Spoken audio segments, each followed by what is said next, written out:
ప్రకటన గ్రంథము 2వ అధ్యాయము వివరణ.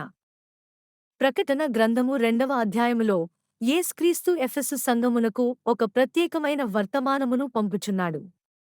ఈ వర్తమానములో సంఘము యొక్క మంచి కార్యములు మరియు వారి సహనమును ఆయన మెచ్చుకొనుచున్నాడు.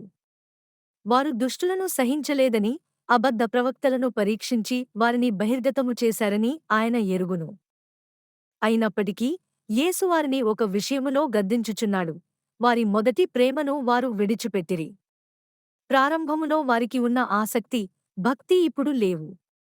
కాబట్టి వారు తమ పాపమును ఒప్పుకొని పశ్చాత్తాపపడి మొదటివలె ప్రవర్తించాలని ఆయన కోరుచున్నాడు. స్ముర్న సంఘమునకు యేసుక్రీస్తు పంపు వర్తమానములో ఆయన వారి శ్రమలను, దారిద్ర్యమును ఎరుగునని చెప్పుచున్నాడు. వారు ధనవంతులు కాకపోయినను విశ్వాసములో ధనవంతులని ఆయన వారికి గుర్తుచేయుచున్నాడు. యూదులమని చెప్పుకొనువారు వారిని దూషించినను అది సాతాను సమాజమని ఆయన హెచ్చరించుచున్నాడు.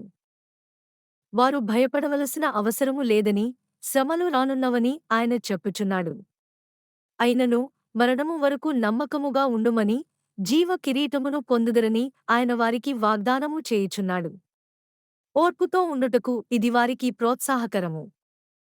పెర్గమము సంఘమునకు యేసుక్రీస్తు పంపు వర్తమానములో వారు సాతాను సింహాసనము ఉన్న చోట నివసించుచున్నారని ఆయన ఎరుగును. వారు తన నామమును గట్టిగా పట్టుకునియున్నారని, తన యందు విశ్వాసమును విడిచిపెట్టలేదని ఆయన మెచ్చుకొనుచున్నాడు. అయినను వారిలో కొందరు బోధనలను అనుసరించుచున్నారని ఆయన గద్దించుచున్నాడు. బాలాము బోధనలను, నికొలాయితుల బోధనలను విడిచిపెట్టమని ఆయన వారిని హెచ్చరించుచున్నాడు.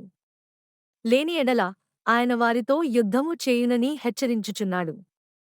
పశ్చాత్తాపము పొందుట ద్వారా వారు తప్పించుకొనవచ్చును.